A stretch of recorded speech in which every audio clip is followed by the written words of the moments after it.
Terima kasih kami sampaikan kepada pimpinan Badan Legislasi DPR RI yang telah menyampaikan laporan hasil pembahasan rancangan undang-undang tersebut. Tibalah saatnya kami meminta persetujuan fraksi-fraksi terhadap rancangan undang-undang tentang perubahan keempat atas Undang-Undang Nomor 4 Tahun 2009 tentang pertambangan mineral dan batu bara. Apakah dapat disetujui untuk disahkan menjadi undang-undang? Terima kasih. Sidang Dewan yang terhormat. Berikutnya kami akan menanyakan sekali lagi kepada seluruh anggota, apakah RUU tentang perubahan keempat atas Undang-Undang Nomor 4 Tahun 2009 tentang pertambangan mineral dan batu bara dapat disetujui untuk disahkan menjadi undang-undang? Terima kasih. Selanjutnya kami mempersilahkan kepada yang terhormat Menteri Energi dan Sumber Daya Mineral untuk menyampaikan pendapat akhir mewakili Presiden.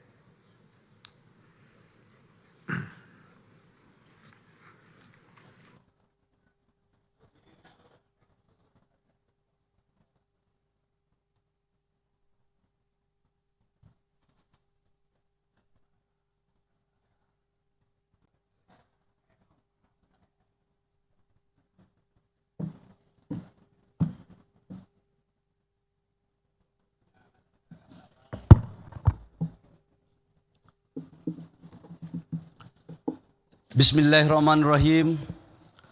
Assalamualaikum warahmatullahi wabarakatuh. Shalom, Om Swastiastu, Namo Buddhaya, salam kebajikan. Yang saya hormati pimpinan dan seluruh anggota Dewan Perwakilan Rakyat Republik Indonesia. Yang saya hormati Menteri Sekretaris Negara dan seluruh timnya. Yang saya hormati Menteri Hukum yang selalu setia dalam proses pembahasan undang-undang dan timnya. Bapak Ibu semua yang saya hormati dan saya muliakan. Pertama-tama marilah sama-sama kita panjatkan puji syukur kita kehadirat Allah Subhanahu wa taala, Tuhan yang Maha Kuasa. Atas berkat rahmat dan kurnia-Nya lah pada hari ini kita dapat hadir bersama dalam rapat paripurna DPR RI untuk melaksanakan tugas kenegaraan dalam rangka pembicaraan tingkat 2 pengambilan keputusan terhadap rancangan undang-undang tentang perubahan keempat atas Undang-Undang Nomor 4 Tahun 2009 tentang pertambangan mineral dan batu bara. Untuk itu perkenankan kami mewakili Presiden untuk menyampaikan pandangan akhir Presiden atas rancangan undang-undang tentang pertambangan mineral dan batu bara. Pemerintah menyampaikan penghargaan yang setinggi-tingginya atas inisiatif DPR dalam pengusulan perubahan keempat Undang-Undang Nomor 4 Tahun 2009 tentang pertambangan mineral dan batu bara. Perubahan ini sejalan dengan keinginan pemerintah yang dimaksudkan sebagai upaya untuk perbaikan tata kelola pertambangan mineral dan batu bara melalui pemberian kesempatan khususnya bagi BUMN, BUMD, usaha kecil dan menengah, koperasi, dan badan usaha yang dimiliki oleh organisasi kemasyarakatan keagamaan serta dukungan penelitian dan pendanaan pendidikan bagi yang membutuhkan untuk perguruan tinggi di daerah.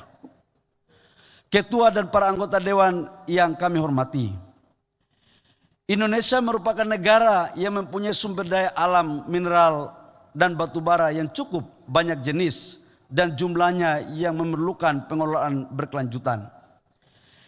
Kekayaan ini digunakan sebagai salah satu penggerak ekonomi utama pembangunan serta mempercepat proses hilirisasi dan industrialisasi berbasis ekstraksi sumber daya. Perlu digunakan untuk mengakselerasi cita-cita besar Bapak Bangsa dalam proklamasi kemerdekaan untuk memberikan keadilan dan kesejahteraan. Hal ini sejalan dengan prioritas pembangunan Kabinet Merah Putih yang tertuang dalam Asta Cita, yaitu untuk memantapkan sistem pertahanan keamanan negara dan mendorong kemandirian bangsa melalui swasembada pangan, energi, air, ekonomi kreatif, ekonomi hijau, dan ekonomi biru, serta melanjutkan hilirisasi dan industrialisasi untuk meningkatkan nilai tambah di dalam negeri. Perkembangan usaha pertambangan telah memberikan pemahaman dan pengetahuan dalam pengelolaan, penguasaan teknologi, serta kemampuan permodalan di dalam negeri untuk lebih mengembangkan dan memberikan kesempatan yang adil dan merata bagi seluruh pelaku usaha, baik usaha besar, usaha kecil, menengah, koperasi, dan badan usaha yang dimiliki organisasi kemasyarakatan keagamaan, sehingga dapat memberikan kesejahteraan bagi masyarakat luas sesuai dengan amanat pasal 33 Undang-Undang Dasar Negara Republik Indonesia tahun 1945. Pimpinan dan anggota dewan yang kami hormati, atas rancangan undang-undang yang disampaikan oleh DPR RI kepada Presiden yang mengusulkan perubahan 14 pasal untuk selanjutnya dibuatkan daftar inventarisasi masalah oleh pemerintah sebanyak 256 DIM.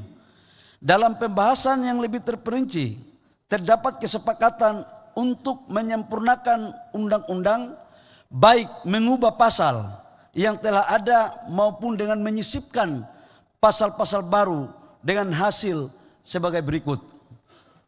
1. 20 pasal yang diubah dan 8 pasal yang ditambah. Perubahan atau penambahan pasal tersebut terutama mengatur hal-hal yang sangat substansial. Di antaranya, 1. Tindak lanjut dari putusan Mahkamah Konstitusi yang telah mengamanatkan beberapa penyesuaian dalam undang-undang terkait dengan pemaknaan, jaminan, ruang, dan perpanjangan kontrak. 2. WUPK atau WPR yang telah ditetapkan menjadi dasar bagi penetapan tata ruang dan kawasan serta tidak ada perubahan tata ruang dan kawasan bagi pelaku usaha yang mendapatkan IUP, IUPK atau IUPR. 3. Pengutamaan kebutuhan batubara dalam negeri sebelum dilakukan penjualan ke luar negeri, domestic market obligation. 4. WIUP mineral logam atau batubara diberikan kepada koperasi. Ini memang koperasi duluan karena ini soko guru bangsa.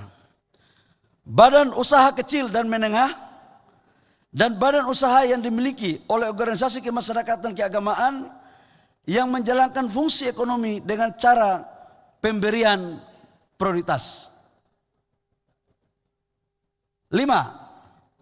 Pemberian pendanaan bagi perguruan tinggi dari sebagian keuntungan pengelolaan WUP dan WUPK dengan cara prioritas kepada BUMN, BUMD atau badan usaha swasta dalam rangka meningkatkan kemandirian, layanan pendidikan, dan fasilitas perguruan tinggi. 6. Dalam rangka hilirisasi dan industrialisasi, pelaksanaan pemberian WUPK dengan cara prioritas kepada BUMN atau badan usaha swasta bagi peningkatan nilai tambah di dalam negeri lewat program hilirisasi. 7. Pemerintah dapat melakukan penugasan kepada lembaga riset negara, lembaga riset daerah, BUMN, BUMD, dan badan usaha swasta untuk melakukan penyelidikan dan penelitian dan atau kegiatan pengembangan proyek pada wilayah penugasan. 8. Pelayanan perizinan berusaha melalui sistem pelayanan perizinan berusaha pertambangan mineral dan batubara melalui OSS. 9. Pelaksanaan audit lingkungan sebagai persyaratan perpanjangan kontrak karya PKP2B yang diperpanjang menjadi IUPK sebagai kelanjutan operasi kontrak perjanjian. 10. Pengembalian lahan yang tumpang tindih sebagian atau seluruh WIUP-nya kepada negara. Ini untuk membuat kepastian hukum bagi iup yang sampai dengan hari ini tidak jelas, dan ini dengan undang-undang ini maka dapat negara menjalankan pasal 33 secara utuh. 11. Peningkatan komitmen pengembangan dan pemberdayaan masyarakat dan penegasan perlindungan terkait hak masyarakat dan atau masyarakat adat, dan memberikan waktu kepada pemerintah dalam jangka waktu paling lambat 6 bulan untuk menyelesaikan peraturan pelaksanaan dari undang-undang. Pimpinan dan anggota dewan yang terhormat, dalam kesempatan yang berbahagia ini, perkenankan kami mewakili Presiden dalam rapat paripurna yang terhormat untuk menyampaikan pendapat akhir sebagai persetujuan Presiden atas rancangan undang-undang tentang perubahan keempat atas Undang-Undang Nomor 4 Tahun 2009 tentang pertambangan mineral dan batu bara untuk disahkan menjadi undang-undang. Kami juga mengucapkan terima kasih kepada pimpinan dan anggota DPR RI yang terhormat, khususnya kepada Badan Legislasi DPR RI yang dengan penuh dedikasi, kerja keras, pemikiran, perhatian, start rapat dari pagi sampai subuh, serta kerjasama yang baik bersama pemerintah dan DPD RI sehingga dapat menyelesaikan pembahasan rancangan undang-undang ini. Tidak lupa kami menyampaikan terima kasih kepada Badan Keahlian DPR RI, tenaga ahli dan semua pihak yang tidak dapat kami sebut satu persatu, yang selalu memberikan dukungan, masukan, pemikiran dan perhatian terhadap penyempurnaan dan penyelesaian rancangan undang-undang ini. Kami berharap agar rancangan undang-undang tentang perubahan keempat atas Undang-Undang Nomor 4 Tahun 2009 tentang pertambangan mineral dan batu bara yang telah disepakati dapat menjawab perbaikan tata kelola, memberikan kepastian hukum dan kepastian berusaha, mewujudkan hilirisasi bagi peningkatan nilai tambah di dalam negeri, memberikan kontribusi bagi penciptaan lapangan kerja dan peningkatan penerimaan negara, serta yang terpenting adalah dapat memberikan manfaat sebesar-besarnya untuk mewujudkan Indonesia maju dan kemakmuran yang merata bagi seluruh rakyat Indonesia. Semoga Allah Subhanahu wa Ta'ala, Tuhan yang Maha Kuasa, senantiasa melimpahkan rahmat dan karunia kepada kita semua. Atas perhatian Bapak Ibu sekalian, kami ucapkan terima kasih. Demikian, wabillahi taufiq wal hidayah. Wassalamualaikum warahmatullahi wabarakatuh. Shalom, Om Santi Santi Om, Namo Buddhaya, salam kebajikan.